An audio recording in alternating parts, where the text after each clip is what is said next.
the first principle of medicine is to do no harm. And that means our diagnoses have to be correct. Our therapy has to be safe and effective.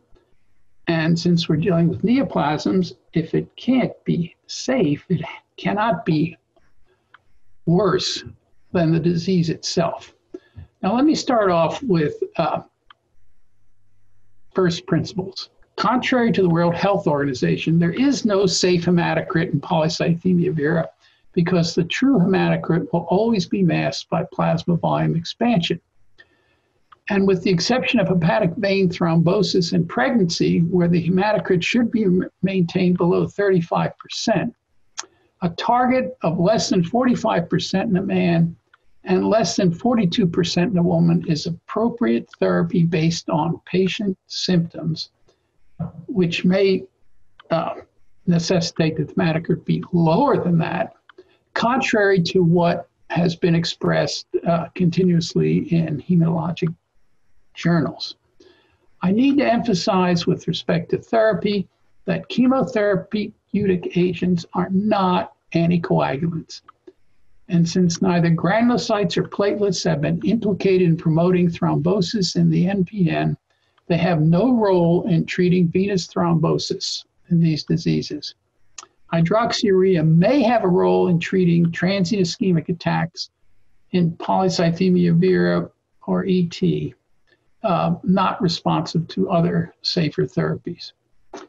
In this regard, we now know that aspirin should not routinely be given to PV patients, contrary to expert opinion, in the absence of cardiovascular risk factors or symptoms, since it does not prevent cardiovascular disease otherwise, and it can cause an increase in hemorrhage.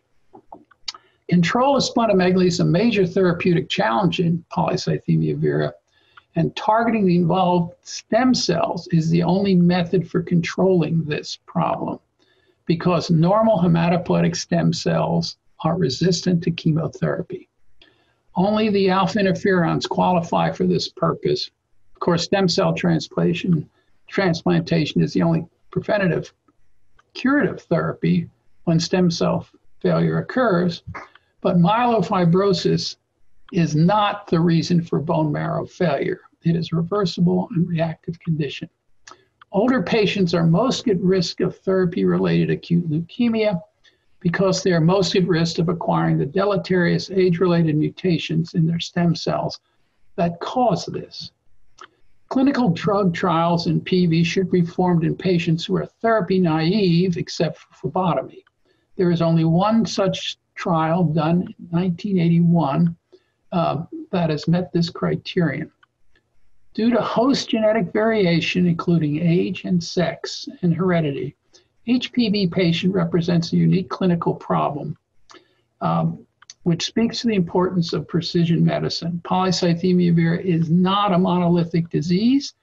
The majority of patients can have lifespans greater than 40 years, and only a small minority, approximately between 10 and 15%, develop myelofibrosis. And in the absence of chemotherapy, acute leukemia occurs in even less.